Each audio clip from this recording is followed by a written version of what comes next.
اب آپ نے ان کو کتنے سخت الفاظ میں ڈانٹا ہے. آپ نے کیا کہا ہے کہ میرے طریقے سے جس نے اعراض کیا وہ مجھ میں سے نہیں ہے, وہ میرے دین کے اوپر نہیں ہے, میری ملت کے اوپر نہیں ہے. میرے بھائیو, اب آپ سوچئے کہ وہ عبادات جو نئی نکالی گئیں, عبادت کے وہ طریقے جو آپ کے بعد ایجاد کیے گئے, وہ کیسے درست ہو سکتے ہیں؟ کہ آپ ان میں اللہ کے رسول صلی اللہ علیہ وسلم کو قراس نہیں کر رہے؟ چاہے آپ کی نیت اچھی ہے, آپ کہتے ہیں جی ہماری نیت اچھی ہے. نیت کا اچھا ہونا کافی نہیں ہے.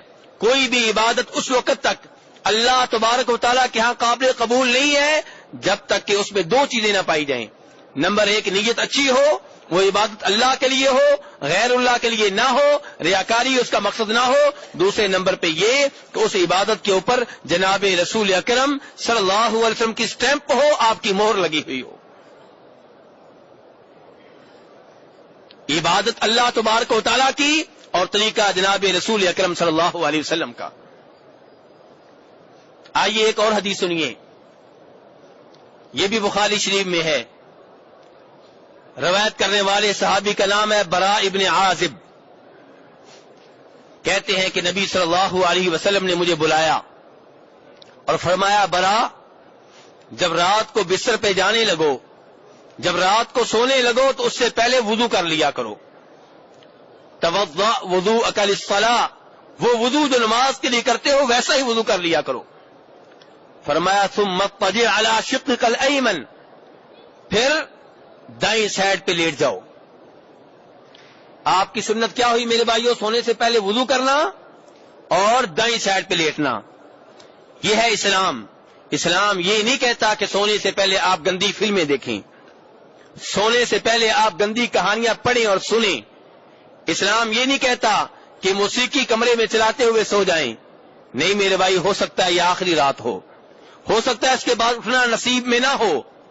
تو کیسے سونا ہے؟ اللہ کا ذکر کرتے ہوئے سونا ہے, وضو کر کے سونا ہے اور دائیں سائڈ پہ سونا ہے. یہ سنت ہے میرے اور آپ کے نبی جناب محمد صلی اللہ علیہ وسلم کی. برا ابن عازب کہتے ہیں اس کے بعد آپ نے کہا کہ جب دائیں سائڈ پہ لیٹ جاؤ تو پھر یہ دعا پڑھو, اللہم اسلمت وجہی الیک وفوضت امری الیک والجأت ظہری الیک رغبتا ورہبتا الیک لا ملجأ ولا منجا منک الا الیک اللہم آمنت بکتابک الذی انزلت وبنبیک الذی ارسلت. فرمایا برا, جب یہ دعا پڑھو گے تو سب سے آخر میں یہ دعا پڑھو, اس کے بعد بات چیت نہ کرنا. اگر تم فوت ہو گئے تو فرمایا توحید کے اوپر تمہیں موت آئے گی, اسلام کے اوپر موت آئے گی, فطرت کے اوپر موت آئے گی. اور اگر زندہ رہے تو فرمایا اجر و ثواب سے محروم نہیں رہو گے. میرے بھائیو, اس دعا کا ترجمہ کیا ہے؟ اس دعا کا ترجمہ یہ ہے کہ اے اللہ اسلمت وجہی الیک, میں نے اپنا چہرہ تیرے سامنے جھکا دیا, اپنے آپ کو تیرا فرما بردار بنا دیا. یہ چہرہ جھکے گا تو تیرے سامنے جھکے گا, کسی اور کے سامنے نہیں جھکے گا. میرے بھائیو, ہم ایسے کتنے ہی وعدے کرتے ہیں اللہ تبارک و تعالیٰ سے. نماز پڑھتے ہوئے سورہ فاتحہ میں اللہ سے وعدہ کرتے ہیں ایاک نعبد و ایاک نستعین, کہ صرف تیری عبادت کرتے ہیں اور صرف تجھ سے مدد مانگتے ہیں. لیکن پھر قبر والوں کو سجدے کرتے ہیں, قبر والوں کو رکوع کرتے ہیں, قبر والوں کے نام پہ منت مانتے ہیں, قبروں پہ چادریں چڑھاتے ہیں, قبروں کے سامنے جھکتے ہیں, قبر والوں سے بیٹا مانگتے ہیں, قبر والوں سے رزق مانگتے ہیں, قبر والوں سے شفا مانگتے ہیں, وعدے کی خلاف ورزی کرتے ہیں. یہاں بھی ہم اللہ سے کیا وعدہ کر رہے ہیں؟ اللہم اسلمت وجہی الیک, کہ میں نے اپنے چہرے کو تیرے سامنے جھکا دیا. میرے بھائی, پھر یہ چہرہ کسی اور کے سامنے کیوں جھکے؟ جب اللہ سے یہ وعدہ کر رہے ہیں کہ چہرے کو تیرا فرما بردار بنا دیا, تیرے سامنے جھکا دیا, پھر کسی اور کی یہ چہرہ بات کیوں مانے؟ پھر یہ سر کسی اور کے سامنے کیوں جھکے؟ پھر کسی اور کے سامنے رکوع کیوں کرے؟ پھر کسی اور کے سامنے سجدہ کیوں کرے؟ آگے فرمایا فوضت امری الیک, میں نے اپنے سارے معاملات تیرے سپرد کر دیے. سارے معاملات کس کے سپرد کر دیے؟ اللہ تبارک و تعالیٰ کے. توکل کس کے اوپر ہونا چاہیے؟ اللہ کے اوپر. اعتماد کس کے اوپر؟ اللہ کے اوپر. بھروسہ کس کے اوپر؟ اللہ کے اوپر. اور میرے بھائیوں, جو آدمی صحیح معنوں میں اللہ تبارک و تعالیٰ کے اوپر بھروسہ کر لے، اللہ تبارک و تعالیٰ اس کو ذلیل و رسوا نہیں کرتے، اس کو بے یار و مددگار نہیں چھوڑتے، اس کو رزق سے محروم نہیں رکھتے۔ نبی صلی اللہ علیہ وسلم فرماتے ہیں ایک حدیث میں، لو انکم توکلتم علی اللہ حق توکلی لرزقکم کما یرزق الطیر تغدو خماصا وتروح بطانا۔ آپ فرماتے ہیں کہ لوگوں، اگر تم اللہ کے اوپر ویسے بھروسہ کرو، ویسے توکل کرو، ویسے اعتماد کرو جیسے پرندے کرتے ہیں، جیسے اللہ تبارک و تعالیٰ کے اوپر اعتماد کرنے کا حق ہے، تو اللہ تبارک و تعالیٰ تم کو ویسے ہی رزق دے گا جیسے اللہ تبارک و تعالیٰ پرندوں کو رزق دیتا ہے۔ میرے بھائیو، حقیقی معنوں میں توکل کس کا ہے؟ پرندوں کا۔ یہ کیسا توکل ہے؟ میرے بھائیو، رات کو جب وہ گھونسلے میں سوتے ہیں، انہیں نہیں پتا ہوتا کل کہاں سے رزق ملے گا، لیکن اللہ کے توکل پہ آرام سے سو جاتے ہیں اور پھر اسباب اختیار کرتے ہیں۔ صبح گھونسلے سے اٹھتے ہیں، دائیں بائیں جاتے ہیں، رزق دیکھتے ہیں، محنت کرتے ہیں، اور بھروسہ کس کے اوپر ہوتا ہے؟ اپنی محنت کے اوپر نہیں، اللہ تبارک و تعالیٰ کے اوپر۔ تو فرمایا صبح جب جاتے ہیں پیٹ خالی ہوتا ہے، رات کو جب واپس آتے ہیں پیٹ بھرا ہوا ہوتا ہے۔ انسان کو بھی اللہ کے اوپر ایسے ہی توکل کرنا چاہیے، لیکن توکل کے معاملے میں دو گروہ غلطی کر رہے ہیں۔ ایک وہ گروہ جو اللہ تبارک و تعالیٰ کے اوپر بالکل اعتماد نہیں کرتا، اس کا سارا اعتماد اسباب کے اوپر ہے، ذرائع کے اوپر ہے، مشینوں کے اوپر ہے، لوگوں کے اوپر ہے، وزراء کے اوپر ہے، بادشاہوں کے اوپر ہے، حکومت کے اوپر ہے، فیکٹریوں کے اوپر ہے، اور اپنے ڈائریکٹروں کے اوپر ہے۔ اللہ تبارک و تعالیٰ کے اوپر اعتماد نہیں ہے۔ دوسرا وہ گروہ غلطی کر رہا ہے جو اپنی خانقاہوں میں بیٹھ جاتے ہیں، درباروں پہ بیٹھ جاتے ہیں، محنت نہیں کرتے، کہتے ہیں جی اللہ کے اوپر توکل ہے، خود ہی رزق آ جائے گا۔ میرے بھائیوں، یہ توکل بھی اسلام کے منافی ہے۔ نبی صلی اللہ علیہ وسلم اور آپ کے صحابہ کرام محنت کرتے تھے، کمانے کے لیے نکلتے تھے، اور یہ جو حدیث آپ نے بیان کی پرندوں کی کہ پرندے صحیح معنوں میں اللہ کے اوپر توکل کرتے ہیں، اس میں کیا ہے؟ پرندے گھونسلوں میں بیٹھے نہیں رہتے، بلکہ نکلتے ہیں، محنت کرتے ہیں، رزق تلاش کرتے ہیں، اور رب العالمین رزق انہیں دیتا ہے۔ تو بہرحال اس حدیث میں اللہ کے رسول نے کیا سکھایا؟ فوضت امری الیک، کہ بندہ رات کو یہ کہے کہ یا اللہ میں نے اپنے سارے معاملات تیرے سپرد کر دیے۔ آگے کیا کہنا ہے؟ رغبتن ورہبتن الیک، اے اللہ میں نے ایسے کیوں کیا؟ میں نے اپنا چہرہ تیرے سامنے کیوں جھکا لیا؟ میں نے اپنے سارے معاملات تیرے کیوں سپرد کر دیے؟ اس لیے کہ مجھے تجھے راضی کرنا ہے، میں نے تجھ سے جو ثواب لینا ہے، میں نے تجھ سے جنت لینی ہے، اور یا اللہ مجھے یہ خوف ہے اگر میں ایسے نہ کروں، تیرے سامنے اپنے آپ کو نہ جھکاؤں تو تو ناراض ہو گیا، تو میں تیری ناراضگی کو برداشت نہیں کر سکتا، میں کہاں جاؤں گا؟ جہنم کا خطرہ ہے، تیرے ناراض ہونے کا خطرہ ہے، اجر و ثواب سے محروم ہونے کا خطرہ ہے۔ یا اللہ میں اقرار کرتا ہوں لا ملجا ولا منجا منک الا الیک، اے اللہ اگر تو ناراض ہو جائے، اگر میرے اوپر تیرا عذاب آئے تو مجھے کوئی بچانے والا نہیں، تیرے غضب سے، تیری ناراضگی سے بچانے والا کوئی نہیں، تجھ سے بھاگ کے میں تیری طرف آؤں گا، تیرے عذاب سے ڈرتے ہوئے تیری رحمت کی طرف آؤں گا، تیری ناراضگی سے ڈرتے ہوئے تیری رضا کی طرف آؤں گا، تجھ سے ڈرتے ہوئے تیری ہی طرف آؤں گا، کوئی اور بچا نہیں سکتا، تیرا کوئی مد مقابل نہیں ہے کہ تجھ سے بھاگ کے اس کی پناہ میں آ جاؤں۔ آج لوگ کیا کہتے ہیں کہ اللہ تبارک و تعالیٰ ناراض ہو جائیں تو کون چھڑا سکتا ہے؟ نعوذ باللہ کہتے ہیں نبی صلی اللہ علیہ وسلم، اور کہتے ہیں اگر اللہ کے رسول ناراض ہو جائیں پھر کوئی نہیں چھڑا سکتا۔ اللہ المستعان، کتنا بڑا شرک ہے۔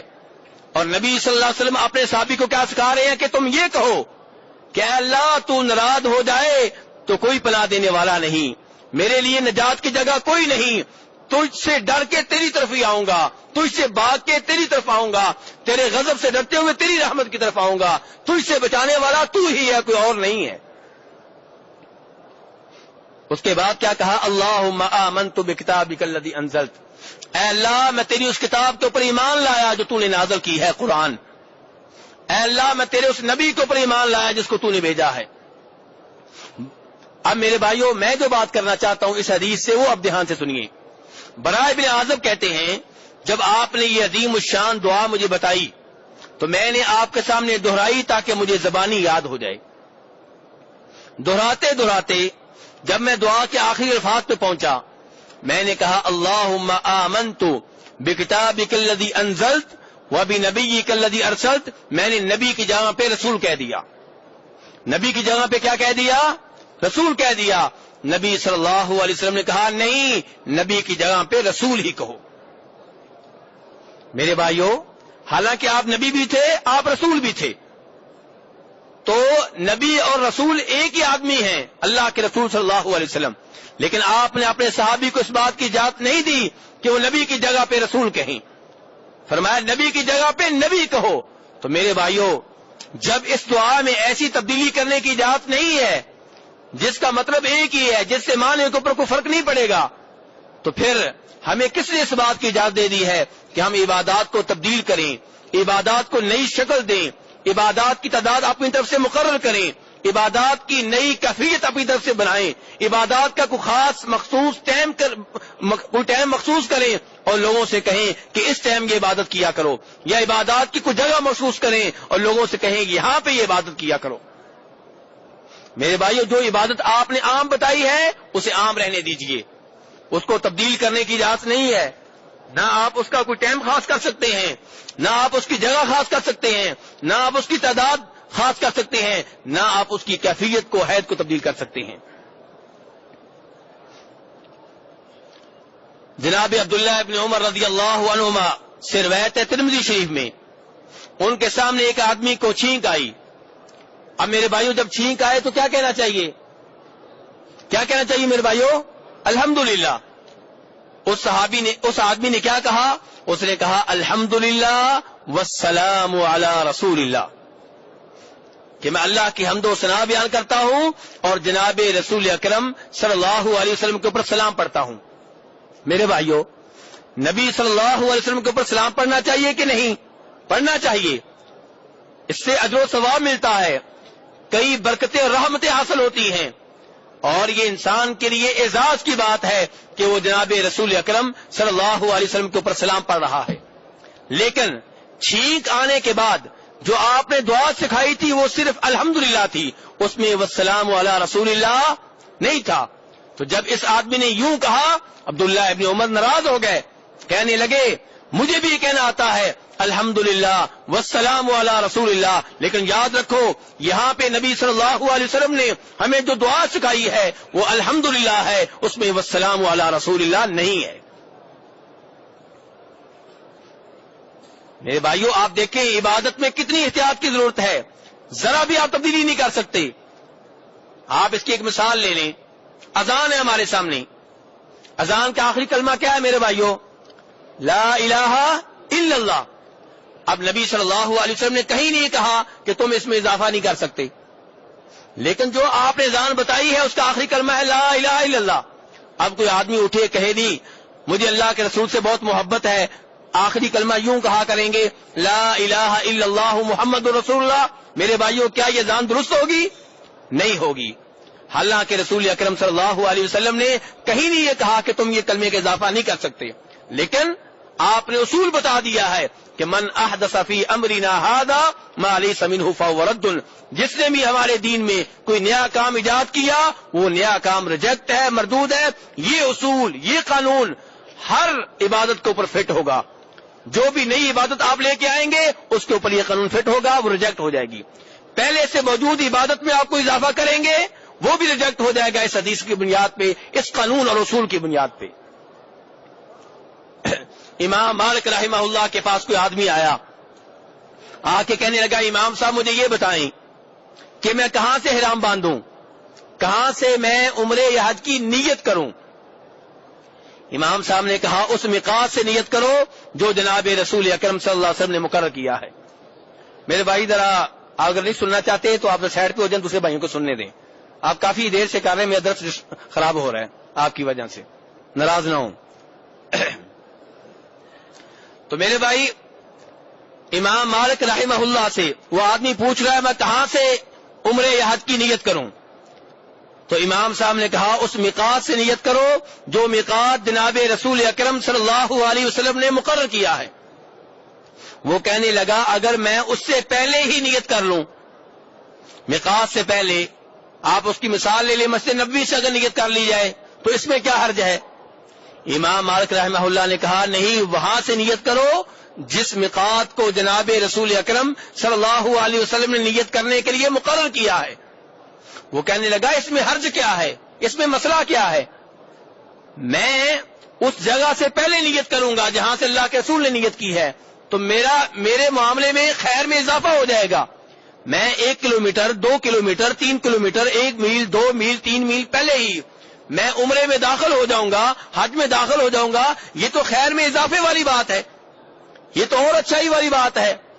امام مالک رحمہ اللہ نے کہا نہیں، مجھے ڈر ہے کہ تم فتنے میں مبتلا ہو جاؤ گے، وہ فتنہ جس کے بارے میں اللہ تعالیٰ کہتے ہیں فَلْيَحْذَرِ الَّذِينَ يُخَالِفُونَ عَنْ أَمْرِهِ أَن تُصِيبَهُمْ فِتْنَةٌ أَوْ يُصِيبَهُمْ عَذَابٌ أَلِيمٌ، کہ وہ لوگ جو آپ کے حکم کی خلاف ورزی کرتے ہیں انہیں اللہ سے ڈرنا چاہیے کہ کہیں اللہ تبارک و تعالیٰ انہیں کسی فتنے میں مبتلا نہ کر دیں یا اللہ تبارک و تعالیٰ ان کے اوپر کوئی عذاب نہ بھیج دیں۔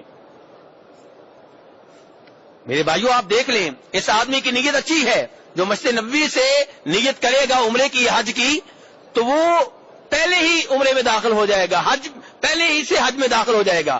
اگر عام آدمی سے پوچھا جائے جس کے پاس علم کی روشنی نہ ہو، اسلام کے علم کی روشنی نہ ہو، وہ کہے گا اچھی بات ہے کہ آپ پہلے سے ہی عمرے میں داخل ہو گئے، 1 گھنٹہ پہلے ہی عمرے میں داخل ہو گئے، 1 گھنٹہ پہلے سے حج میں داخل ہو گئے، 5-6 کلومیٹر پہلے ہی سے آپ عمرے میں داخل ہو گئے، پہلے سے آپ کو تلبیہ کہنے کا موقع مل گیا، پہلے سے ہی آپ کو لبیک اللہم لبیک کہنے کا موقع مل گیا، پہلے سے ہی آپ کو اذکار کرنے کا موقع مل گیا، مسجد نبوی میں اسی بہانے 2 رکعتیں بھی پڑھ لیں گے۔ لیکن نہیں میرے بھائیو، بظاہر یہ عمل مجھے اور آپ کو جتنا بھی اچھا نظر آئے، لیکن چونکہ اس کے اوپر نبی صلی اللہ علیہ وسلم کی سٹیمپ نہیں ہے، آپ کی مہر نہیں ہے، اس لیے ریجیکٹ ہے، مردود ہے، ناقابل قبول ہے۔